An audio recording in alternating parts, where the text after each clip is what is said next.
Greg Fisher. I'm CEO of Qtopia Sydney, and I am so thrilled to welcome you here today to celebrate a fantastic new book that's on the shelves by Kate Rowe.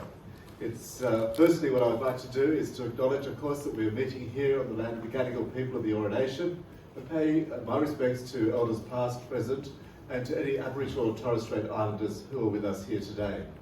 In this place, we also like to recognise that we also like to recognise that many of the freedoms that we get to enjoy today, the fact that we have a place of storytelling, is because of the people who came before us. And in this particular audience, the 78ers, there could be no better recognition that I could offer other than to say thank you on behalf of all the people who come through these doors, knowing that they do so with safety and security and genuine welcome. So thank you so much for all that you have done for us through your efforts. I've always been inspired and awed by the strength and resilience shown by the 78ers, not just in relation to the first Mardi Gras, but in their individual life experiences, which are often filled with stories of independence, advocacy and determination, shining bright despite difficult life challenges or trauma. There's no better example of this than our friend Kate Rowe.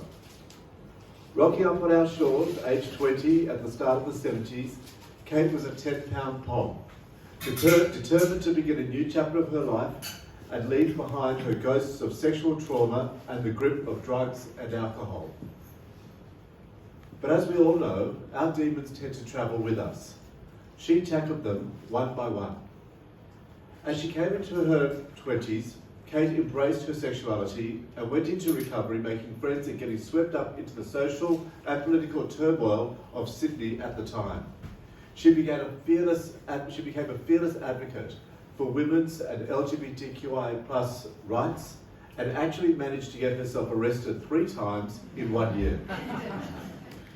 In that first Mardi Gras, she was one of those thrown into a paddy wagon and hauled unceremoniously to this very building, where we just had drinks. Locked up in one of its cells overnight with 23 other women.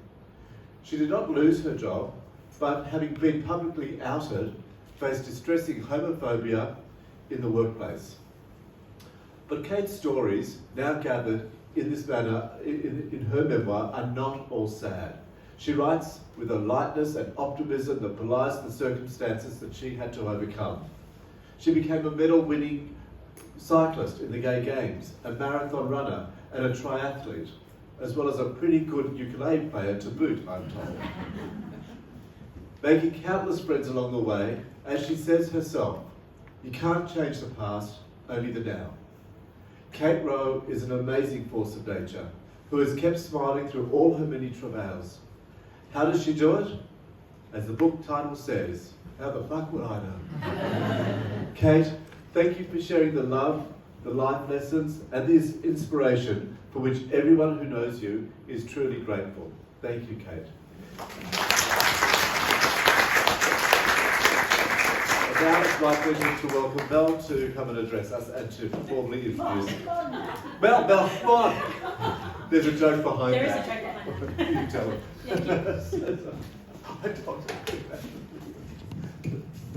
yes, Kate Mel with me before. We're actually really close friends, and I'm thinking the nervous energy of today. I was called Mel, but she was very polite, so I just I went with it.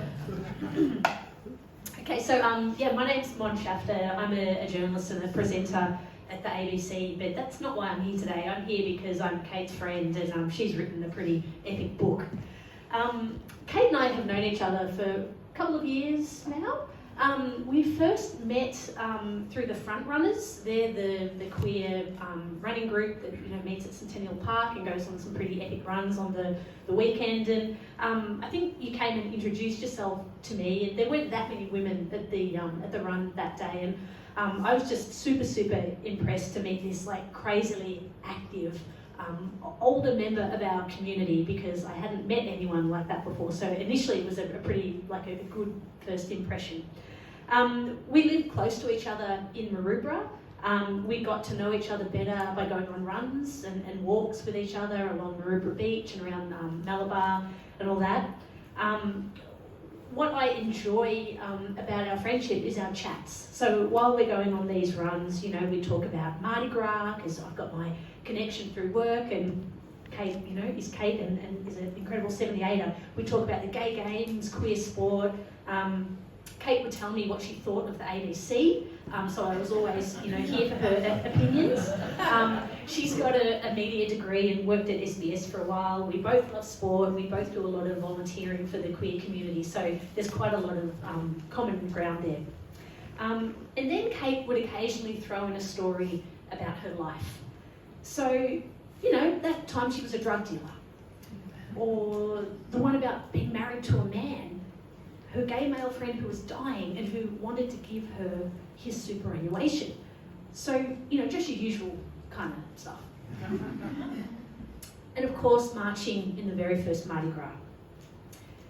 Our friendship is a wonderful cross-generational exchange of stories and ideas and learning, and I suppose a hunger to understand, you know, for me, what it was like growing up, you know, queer in the 70s, and for Kate, you know, what it's like being queer at this point in time. When we go on our runs, you know, I can ask Kate what it was like being a lesbian back then, and she asks me, you know, what non-binary is all about, and what's the deal with all these pronouns. So it's a good exchange of ideas and learning. What I love most about Kate is her authenticity. She tells it like it is, and I'm sure anyone here who knows Kate knows just that. Yep. Who else would call their book How the Fuck Would I Know? She has been known to offend people on occasion with her frankness or saying something that's a bit offensive by today's standards, but she's driven by curiosity and a real willingness to learn and to understand. When you've lived a life as hard and complex and also incredibly colourful as Kate's, you also know a thing or two. If I've ever got a personal challenge, Kate's always got an ear to lend and some solid advice to restore my sanity. When Kate told me last year that she was writing a memoir, like she wrote it in like a year, and it was kind of like, who does that? Incredible. I thought, hell yeah. You know, there's that saying that everyone's got a story in them. Kate's got 1,000 that are way more interesting. She's a natural storyteller and has already shared parts of her life at storytelling events like Queer Stories and Generation Women, among other ones. But they're just the tip of the iceberg, literally. There are so many layers to this woman, from drug addict to Ironman champion, from sexual assault survivor to ukulele enthusiast, from gay rights trailblazer to Antarctic adventurer. Congratulations, Kate, on the launch of your memoir, How the Fuck Would I Know? And I think I know how the fuck you know, so please take the stage.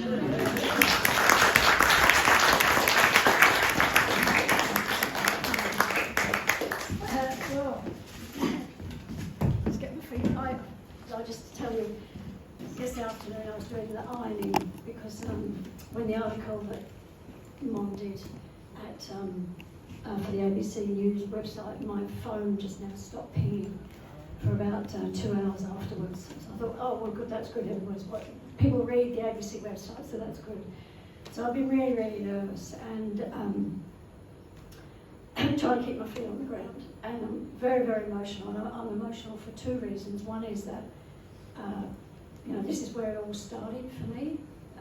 You know, that night, and there's so many 78ers here who had similar experiences. And also because I can feel that, yeah, I can feel the love. It just feels really emotional to have these people, you say such amazing things. When a lot of the time in my life I used to say, no, I'm not like that. I wouldn't let nice things in because I always used to think I was a shit. But anyway, I'll try and keep to the script. So we've kind of come full circle coming here. Like for those of you that were there on that night, you know, I think I was 26 then, maybe. I can't quite remember, about 26. And it was fucking cold, and it's cold today. I just remember how cold it was. And, you know, I look back now and I think, I don't know whether anybody else does, but I think, fuck, I was so naive then. My main thing about being back in 1978 was that I was trying to accept my sexuality, and I was with this bunch of people. I was politically naive, you know. I was a bit involved in British politics back then, but you know, I was in a new, I didn't know anybody. I was here. I was newly clean and sober, mad as a cut snake, without anything in my system, and yet I felt this camaraderie. And I was interested in the politics, but I was really interested in that march that we had.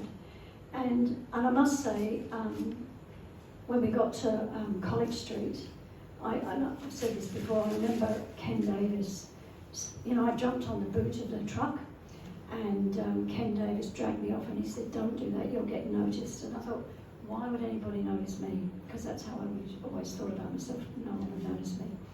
But then, you know, by the time we got up to Elon and found him, you know, I don't know whether I was picked, but I certainly ended up in the cells. And I want to acknowledge Peter Murphy, who's here, because the one thing that stands out for me from that night was hearing Peter get bashed up in that cell, you know, and Gail was in the cell. And it's still with me. I can still hear, you know, all these years later, I can still hear him.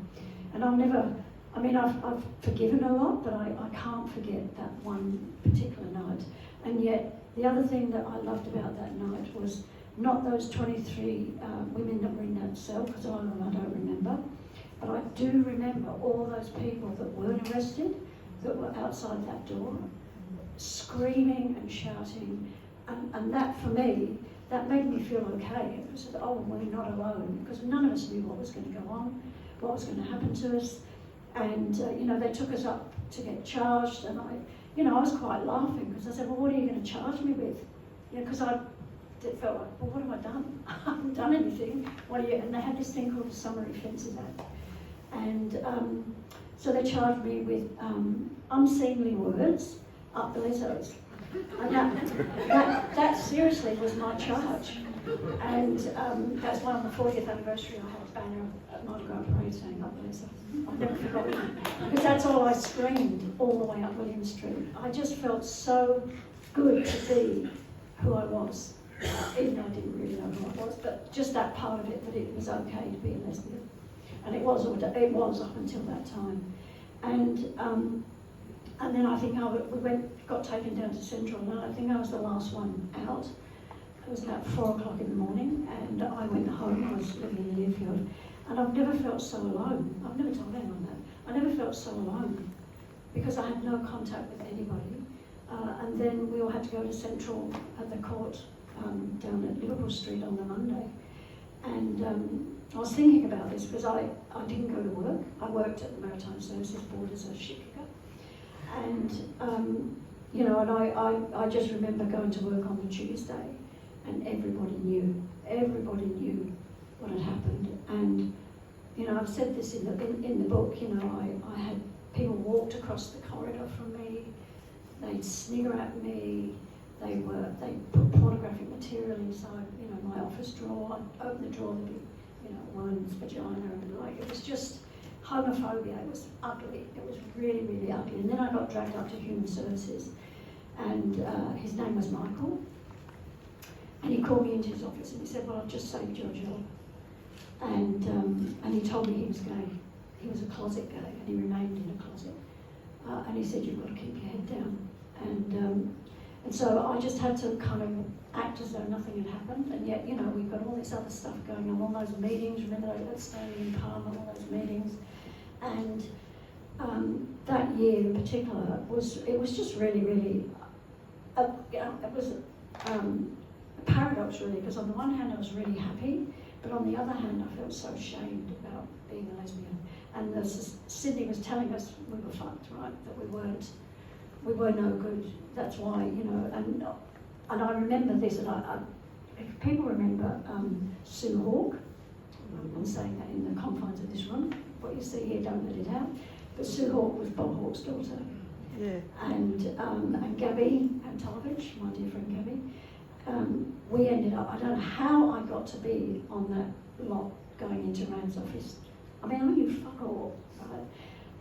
But I ended up being part of that period, and I remember Sue and I walking into Rand's office, and he, you know, he almost shut himself because he recognised Sue Hawke, because she was a political activist. I don't know whether she was a lesbian or not, I don't know. But she never talks about it. But yeah, so there are all those kinds of little things that happened after that event. And I don't need to talk about the event because those that have been here know what it was like, and it went on for a long time.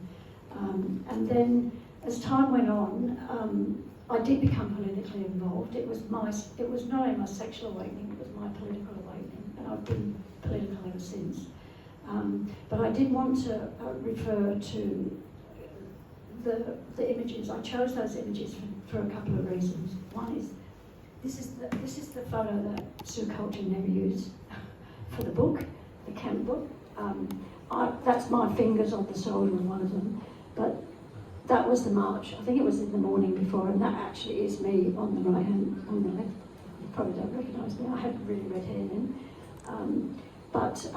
There's Dear Sue Keys and Chris Burke, and I had an affair with Philippa. And I think that's Robin. I think that's you there. But sadly, like Sue and Chris died quite some time ago. And we used to live, in the days when we were lesbian households and we all lived together and all of that kind of shared beds and shared girlfriends and whatever. We did a lot. But they were really, really nice. And Chris was part Aboriginal, and there weren't that many Aborigines. There was Anne Pratnam, who is a friend of mine. But they really were part of my growth. And I will mention this thing that we became lesbian separatists. So those that, probably younger people don't even know what that is anymore. But we decided that there was too much homophobia with the gay men, so we went off and decided to have a separate life away from men. And Fred Nile, people remember Fred Nile, and we did this action. I don't think it's in the book, I can't remember, but we decided to invade. There was a big Right to Life thing at the town hall, so we did this whole rehearsal and we dressed up. I mean, I've seen a photo of me dressing up trying to look straight. I had this brown suit with this Target kind of shitty shirt on, short hair. And anyway, so we walked in, our plan, and it worked. We thought we were all going to get arrested, but we had umbrellas, and we painted on the umbrellas a whole lot of anti-abortion stuff. And at one point, we just all got up in silence and opened these umbrellas in front of Fred Nile, and we thought, we got assaulted for sure, but we never got arrested. And so that, there was actions like that I kind of don't really see around much anymore. Whether they're relevant today, I don't know. But in that time, I feel like I really grew as a person in those early days. And then I realised that I couldn't be a separatist because it separated me from straight women. Like you can't be, well, unless you're living up on Amazon Acres. It was really hard to be a separatist in the city, so I've been fluid with my politics sometimes. Never right wing, never ever that way. But I've been, and as time's gone on, and I'm just trying to keep this short because I want you to read the books. I don't want to say too much. I kind of veered off as I got more healthy because I wasn't damaging my body with drugs and alcohol and cigarettes anymore. And I found, I just rediscovered my love for sport. Still do it. Very slowly now, but anyway. And I sort of went off on a bit of a tangent. I didn't really stay around the community very much. And I got very involved in the gay games, if you remember. People remember Sydney 2002, Katie Lang and Catherine Kim and Magda. I mean, it was just amazing. But that was it. So I kind of went down the sports politics. For about 20 years, I was a volunteer with the gay games, and I was on the board. And discovered, organisations, and sometimes they're fucked, and that was fucked. And a lot of I just mean it was a lot of resistance to change. It was just really, really hard. And along the way, I did a uni degree, but along the way, I have to say, it's there's about 4 stories in that book that are very personal, and one's about my childhood sexual abuse.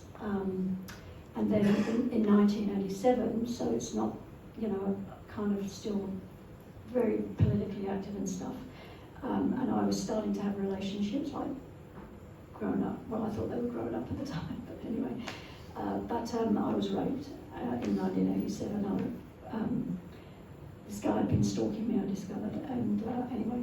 So, and I, for the first time whenever since 1987, I just decided, fuck it, I'm going to tell people what it's like to be raped and what it's like in the aftermath of being raped. And that's in the book, and there's a trigger warning because I'm not alone there. And that just set me on an 8-year journey of complete and utter badness. I was no good for anybody, so I was not involved in anything. Just trying to stay sane and not disappear up the drug and alcohol path again.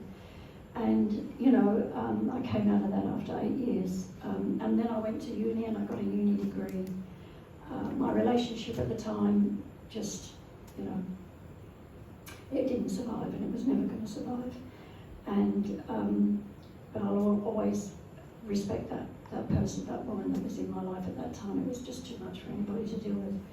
And, you know, I think from the story that I've written about the rape and the sexual assault and the anorexia, there's a few things in there, was that, you know, for me, I've needed to be honest with myself. I've needed to face those demons because I was so stuck in them for a long, long time. And I could see, you know, like I'm now 30 or 40 or 50 and it's like time's ticking on and I just thought I'm wasting, you know, I can't stay with that stuff, I have to deal with it, which is what I've done. And along the way, people have been saying to me, oh, you can write. No, I can't, because I still have this thing that I was never good enough,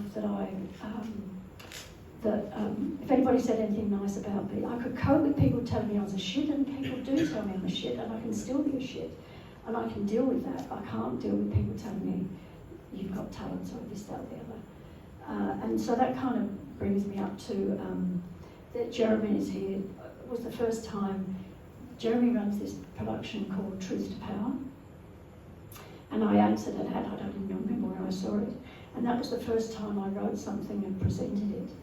And was told, oh my God, you can write and you have really good stories and you can present well. And I did 2 of those. And then I did the gay marriage one. I did a Queer Stories with Maeve Marsden. And again, I got this feedback and it was like, well, you know, when are you going to write the book? Well, no, I'm not going to write a book. And who wants to know about my story?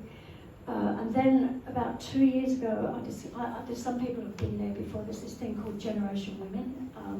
And it's in New York. It was started in New York, and it's every month they have a theme, and then you get someone from each decade telling that story of their own story, but from 20s, 30s, 40s, etc.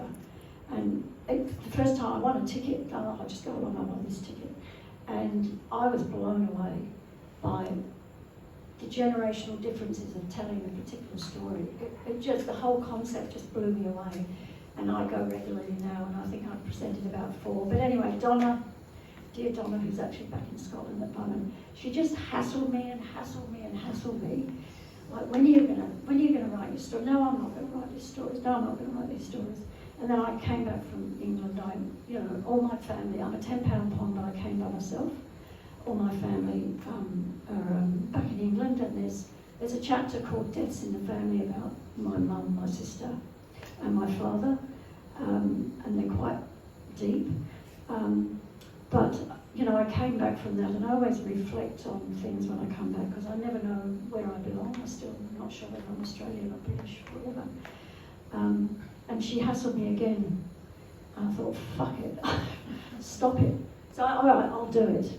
And in 3 months, I had the first manuscript. Like, it doesn't seem to be hard, but everything else since has been hard.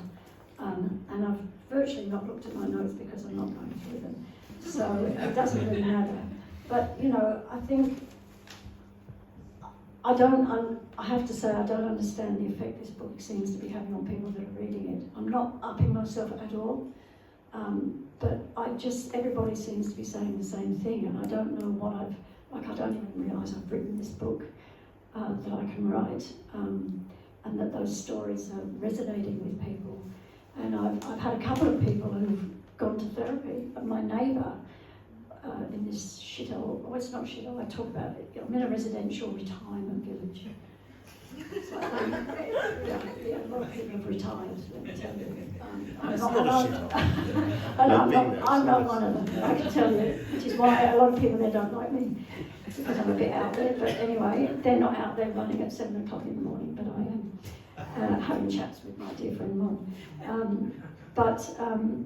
I've even forgotten where I was going with that, having a senior's moment.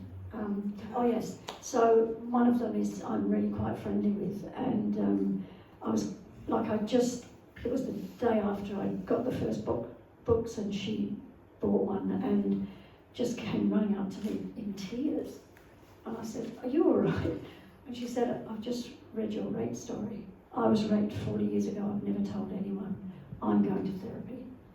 And somebody else I know has resonated with my recovery story, basically, has also done the same thing and has gone to therapy. And for me, I've spent a shitload of money on this, but this has never been about money. It's about a bit of history, about not just my history, but our history, the LGBT, the queer community's history, that I think needs to be put down in words. And I don't know where I'm going with this. I don't know what's going to happen with this book. I'm trying to sell it. It seems to be selling. I have to acknowledge the incredible support I've had of the bookshop, and I've got another launch at Bleed Books next week. And so I just keep on doing the ironing. And I just do the ironing because, and I play with my cat because I have to, go to the toilet, and just because I just feel like something's going on, and I'm fucked if I know what's going on. And I think the whole premise is that, really in the end, what do we know? I mean, I've learned more as I've gotten older, but I really know fuck all, really. But as long as I don't know, then I'm open to change. And I just want to say one thing about my dear friend Mardi. I can't see where she is. I am being challenged. Like, I'm 74. I come from a time where you were either butch or you were butch or femme, and I used to get bashed up if you looked at somebody from a butch. I remember Ruby Reds. I got thrown down the stairs because I was watching this person dance because they were such a great dancer, and the next thing, this butch woman's got my neck. "You didn't fucking look at my woman." And I smashed her face in and bang up down the bottom of the stairs. And all the police coming in, getting their envelopes from Dawn O'Donnell, just saying. That's all I'm saying. She's dead. She's dead, that's right. But we all know what Dawn was really like.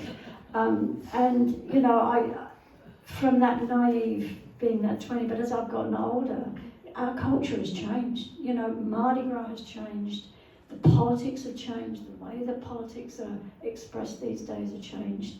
And for me, I think there's safety in numbers, I absolutely do. But I think we need to change the way that we do things. And I think the young people, I've passed the baton. Like, the young people do it the way that they do it. But Mon is much younger than I am. She says jealously. But I'm challenged by the new us. The non-binary, the trans men, the transgender, the pronouns. I'm being honest, I'm really challenged by it. So I express how I'm challenged. And so people like Mon will explain it to me that I can, that I need to have an open mind, that things are different. And that in the end, we're all human beings, really. In the end, who cares what the pronoun is, or your sexuality, or what you do or don't do. Really, in the bottom, we're human beings, and we're all just trying to make our way in life. And if I can accept myself, then I need to be able to accept other people for the way that they are. And I'll finish on this. Finally, at 74, I have got to a point in my life where I just feel. Well, I feel very contented. I don't have the anger with me anymore. I can't carry that anger for the rape, for the assault, for what happened in 78. I can't carry that around because it only hurts me. In the end, it only hurts me.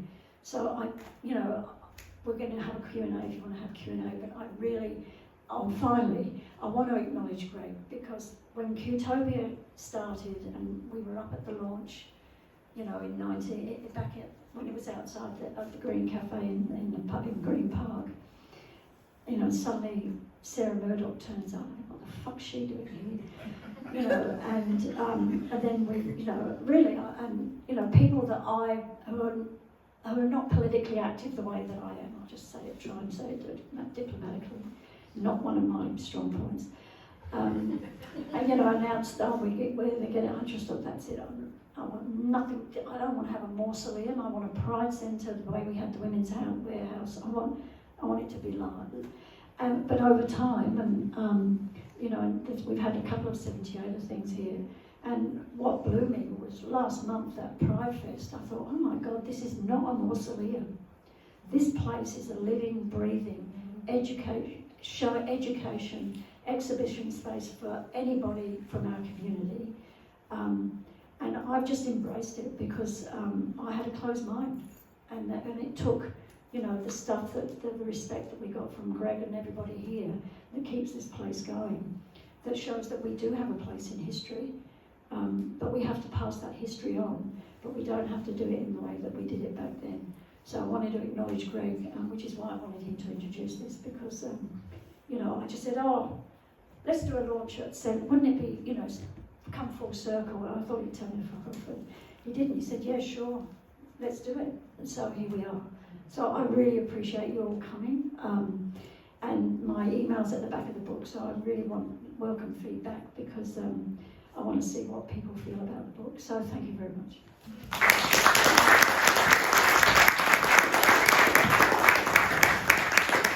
Thank you so much.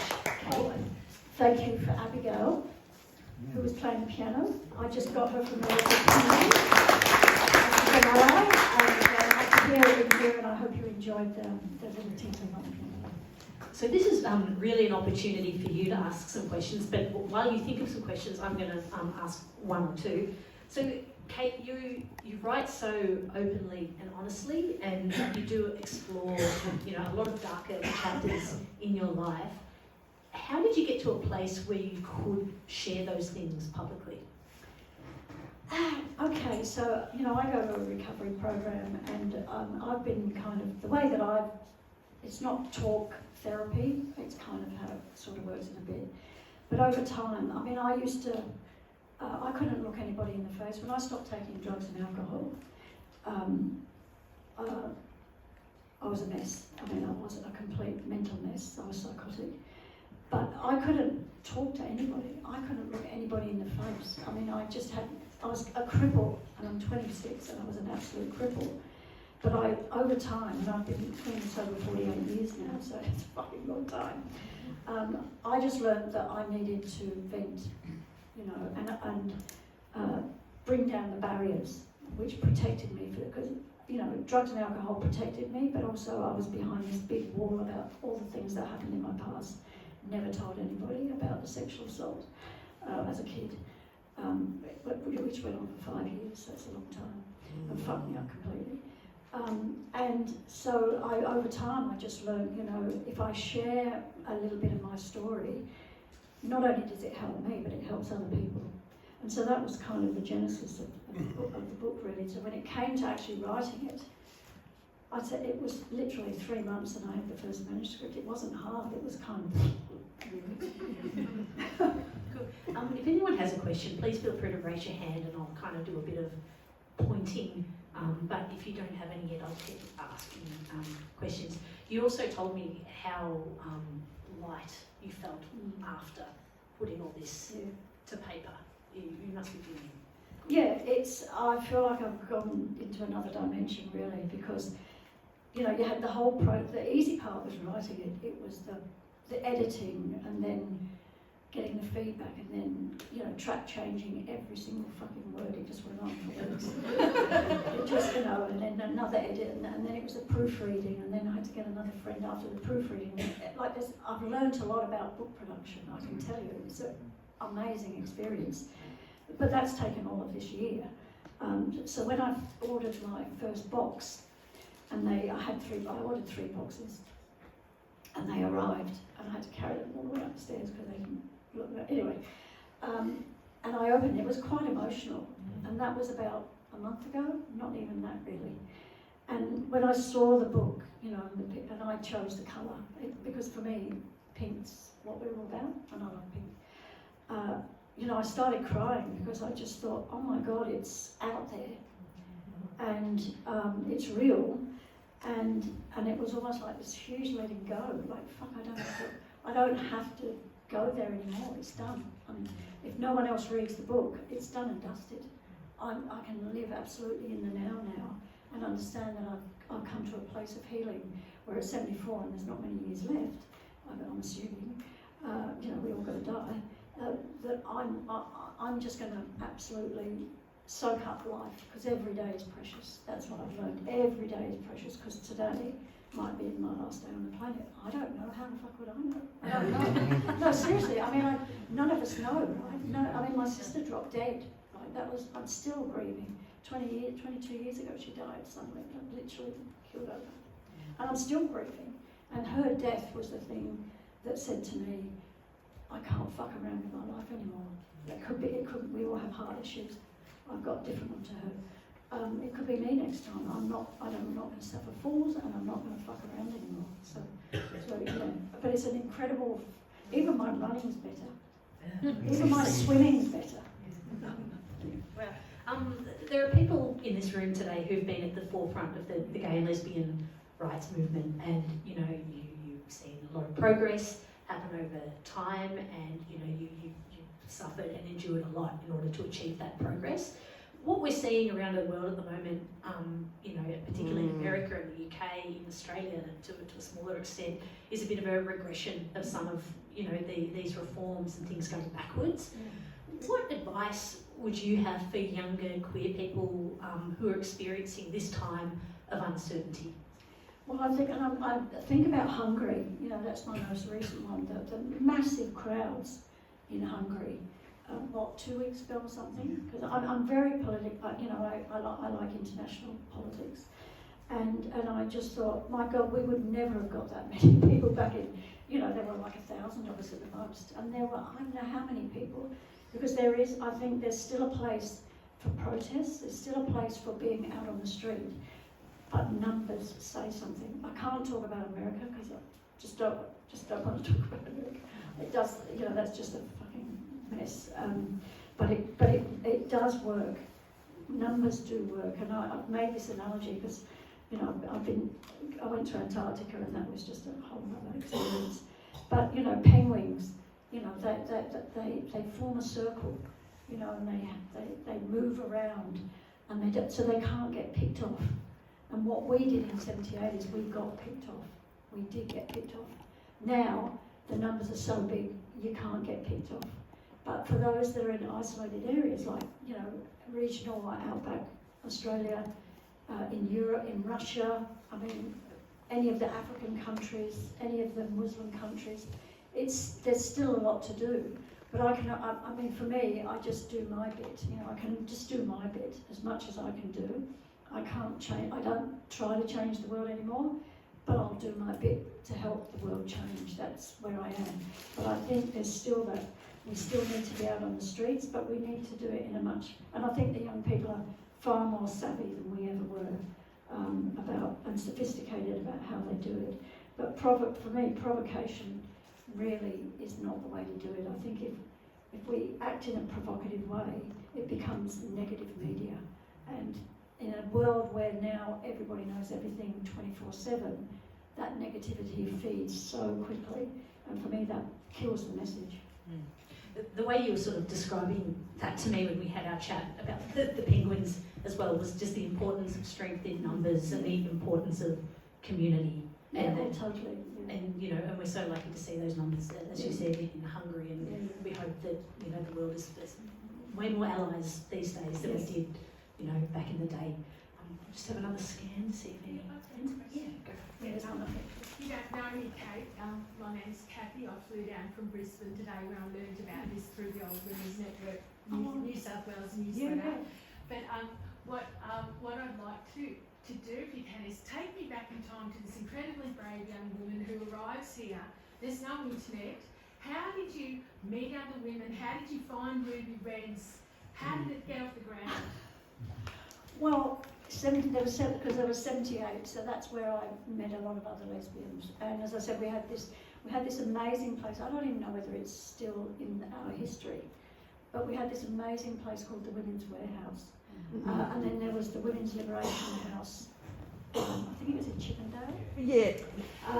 And so I joined consciousness raising groups, right? You know, Yeah. there's a lot of sex going on, but we did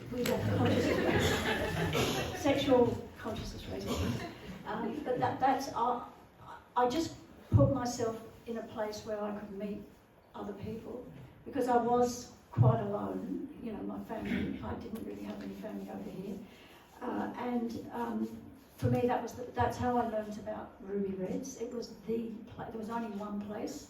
Then when there were others, she got them fired on, but that's another story. Just saying. But the bars really were the only place to go then. And I didn't drink. Like, I'd stopped drinking. I didn't want to be around drugs and alcohol, but there was nowhere else to go. And so that's how I got involved. And I do remember I had to work to be part of the community.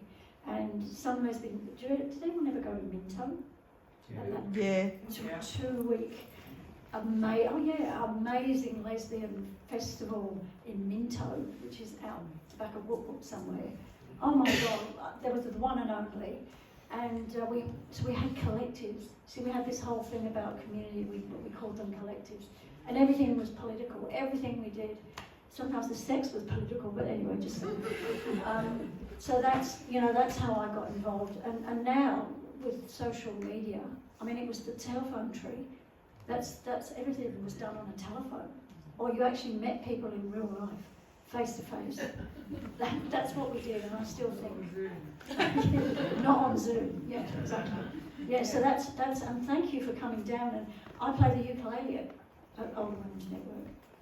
So yeah, now I'm an older woman, right? So I've joined the Older Women's Network, which really grows on me. But you know, I'm an older woman. I'm 74, but I can play the ukulele. So yeah, There's a hand up down here.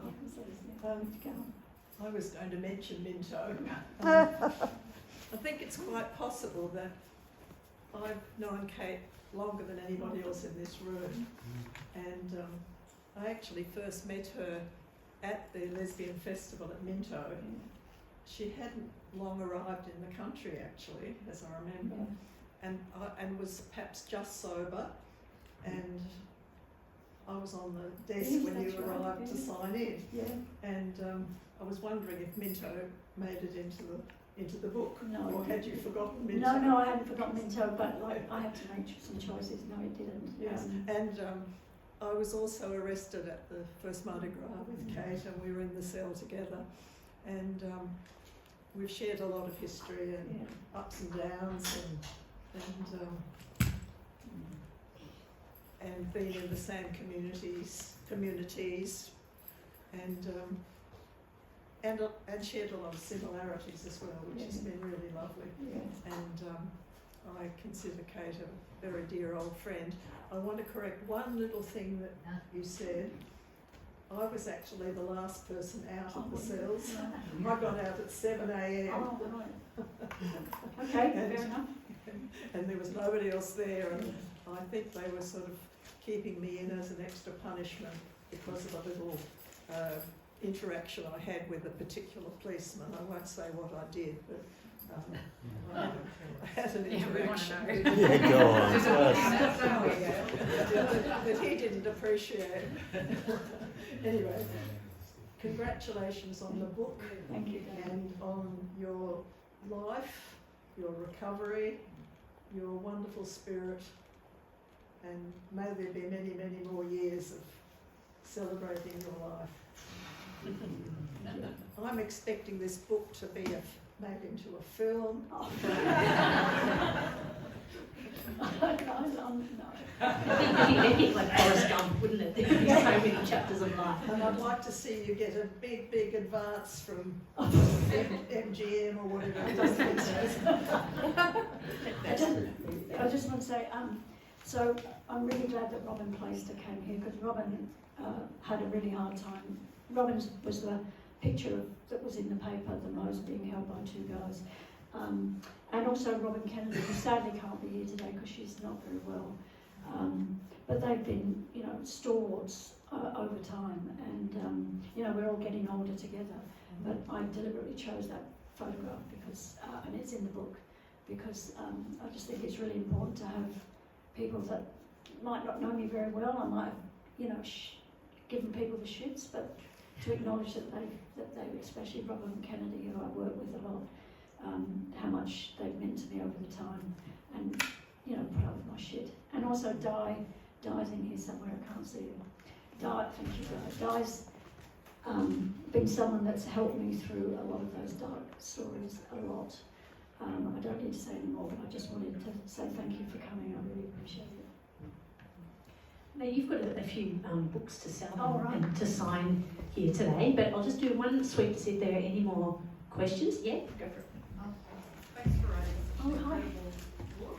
I just was curious, I suppose, about your family and whether they've read the book and have given you any feedback or it's changed their perspective. Yeah, it's interesting. It's been weird. I mean, I've had to, so there's some stories in there I've really had to consult other people that I'm doing this, and there's one particular thing with one of my brothers, I won't say what, but I've had, he said he would sue me if I put it in, so I've had to leave that out. But I've always been honest with them about this is what's going on. He's got Peter, I've got two brothers, Helen's dead. But I've had to, a lot of those stories they were part of course, so I've had to consult with them along the way. And so I've sent them both a copy. Simon's given me some great feedback, and they knew some of those stories, of course, but they certainly didn't know about the rape. And it's interesting, I don't know whether it's the tyranny of distance, but like even the rape, I got no feedback from my family in England in those 8 years, none. It was like it never happened. And so that's been difficult to deal with. But this morning, I put the article that was on the ABC News. I thought, oh, fuck it, they've not said anything about the book. So it's out. You can buy it. I put the article, and, I've got nieces and my nieces have said some, that's really brave of you. And said, well, I hope you read it because you'll learn something about your own family. Because there's stuff in there that they know nothing about, because I know that they've never been told. And so they're going to read it, and I've said I really would like some feedback. And I hope to go back next year because, hopefully I'll have enough money to go home next year. And just see what they say. But I've been very, very careful about making sure I'm not harming anybody else by what I put in. So some stuff has had to stay away. Good question. Thank Good you. tune as well. There's another one that goaded me to write the book. That's covered in there. Well done. Good job. And by the sounds of it, there's a few more memoirs in you. I think there's a few more stories that haven't been, deserve to be told. We'll see. On that note, I would just like to say thank you and congratulations. Thank you to all of you for attending today and for your questions. Big thanks to Greg and the Qtopia team, our pianist, and everyone for just being part of today's event. Let's move over there, and you can sign a few books. We can have a few more chats. You can get a drink from the bar. Give it up. Thank you very much.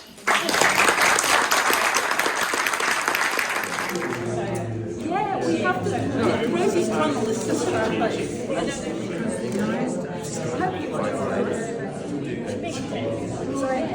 I know why. Yeah, all right. Yes, sorry, but you got packed up.